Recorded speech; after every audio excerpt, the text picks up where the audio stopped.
say you'll catch me.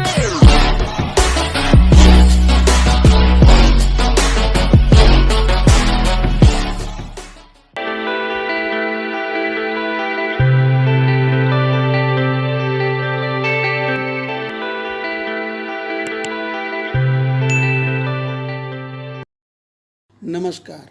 आज का topic है औसत या एवरेज। औसत या एवरेज को समझने के लिए सबसे पहले एक उदाहरण देखते हैं। राजू के घर प्रतिदिन एक दूध वाला आता है और उसे दूध बेचता है। तो राजू दूध वाले से एक दिन पूछा कि आपके पास कितनी गायें हैं। दूध वाले ने कहा कि मेरे पास 5 गायें हैं और कुल कितने लीटर दूध देते हैं। तो दूध वाले ने बताया कि पाँचों गाय मिलाकर कुल 30 लीटर लगभग दूध रोज हो जाता है। तो राजू ने उसका हिसाब लगाया कि 30 लीटर दूध 5 गाय मिलाकर देती है, अतः प्रत्येक गाय का दूध 6 लीटर होगा। तो राजू ने कहा कि आपके पास जो गाय हैं वो प्रत्येक गाय 6 लीटर दूध देती होंगी। तो दूध वाले कहता है कि नहीं, 6 लीटर दूध सभी गाय नहीं देती। कोई गाय 6 लीटर से अधिक दूध देती है, कोई गाय 6 लीटर से कम दूध देती है। तो राजू कहता है कि औसतन आपके पास जितने गायें हैं और जितना दूध होता है उसमें औसतन निकाला जाए या प्रत्येक गाय का, तो वह 6 लीटर दूध देती है। तो इस प्रकार से हम औसत की अवधारणा को समझते हैं या औसत को समझते हैं कि यह एक मीन होता है, माध्य भी कहा जाता है। यह मीन या एवरेज होता है, अर्थात कुछ आंकड़े जो रहता है उनके मध्य में जो संख्या रहता है वह औसत कहलाता है। या इसको सूत्र के रूप में हम लिखते हैं, औसत बराबर आंकड़ों का योग बटे आंकड़ों की संख्या। अर्थात किसी संख्याओं के आंकड़ों का योग को आंकड़ों की संख्या से भाग देने पर प्राप्त मान को औसत कहा जाता है। अब जैसे प्रश्न ले लेते हैं इसका, तो आपको यह अच्छे से और क्लियर हो जाएगा।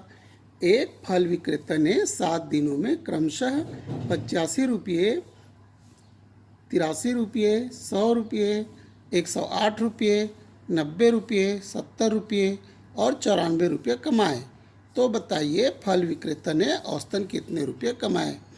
आप अपने दैनिक जीवन में ऐसे देखते होंगे कि कई लोग काम करने जाते हैं या फल बेचने जाते हैं, तो किसी दिन अधिक किसी दिन कम उनका कमाई होता है।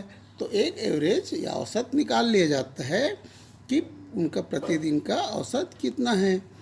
तो इसका हल हो जाएगा, अब हमें जो प्रश्न दिया गया है उसका हल होगा। सबसे पहले यहाँ पर दिया है, क्या दिया है आंकड़े दिया है, ये कितना रुपए कमाता है। तो आंकड़ों का योग क्या हो जाएगा, आंकड़ों का योग होगा बराबर 85 धन 83 धन 100 धन 108 धन 90 धन 70 धन 74। तो बराबर इनको योग करने पर यह हो जाएगा 630 रुपये। कुल 7 दिनों में उसकी कमाई है 630 रुपये। आंकड़ों का योग हो जाएगा 630 रुपये। अब इसके आगे देखते हैं।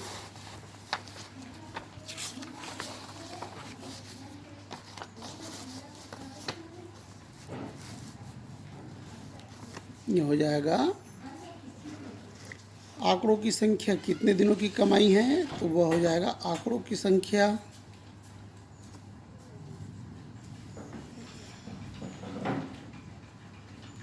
बराबर है 7। तब औसत के सूत्र से निकाल लेंगे। तो औसत बराबर हो जाएगा आंकड़ों का योग बटे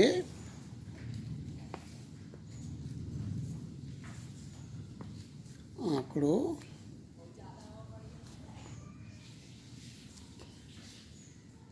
की संख्या। बराबर यह हो जाएगा, आंकड़ों का योग आएगा 630 रुपया। और आंकड़ों की संख्या 7, 7 एकम 7, 7 नियम 63 बराबर यह हो जाएगा 90 रुपया।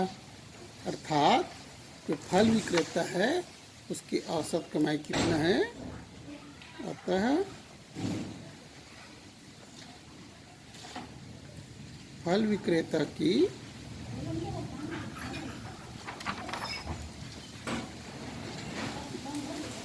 औसतन कमाई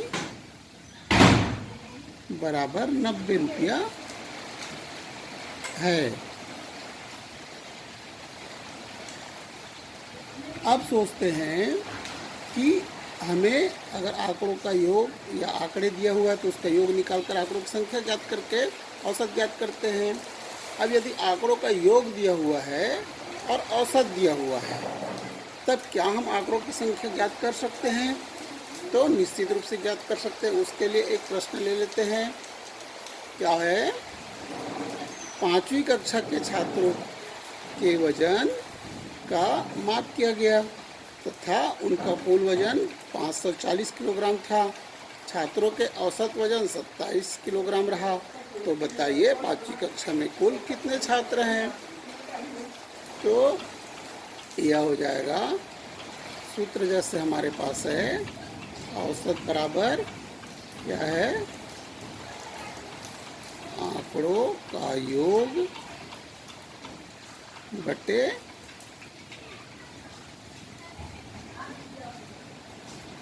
आंकड़ों की संख्या। तो अब यहाँ पर हमें आंकड़ों का योग दिया हुआ है। क्या दिया यहाँ पर? आंकड़ों का योग दिया हुआ है। आंकड़ों का योग बराबर दिया है 540।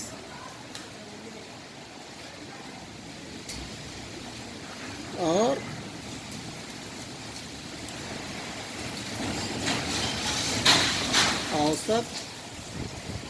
औसत बराबर दिया है 27 किलोग्राम।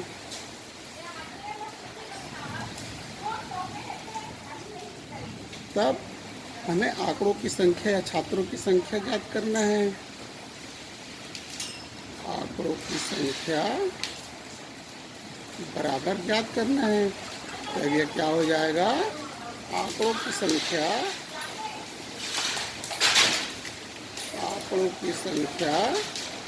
बराबर आंकड़ों का योग बटे औसत बराबर हो जाएगा यह 540 बटे 27। 3 नियम 27, 3 एकम 3 अट्ठे 24 और 0 9 एकम 9, 9 दूनी 18 बराबर 20। अतः क्या हो जाएगा? अतः 5वीं कक्षा में कुल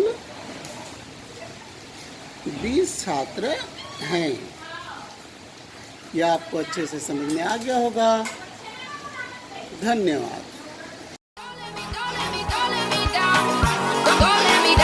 Don't let me down.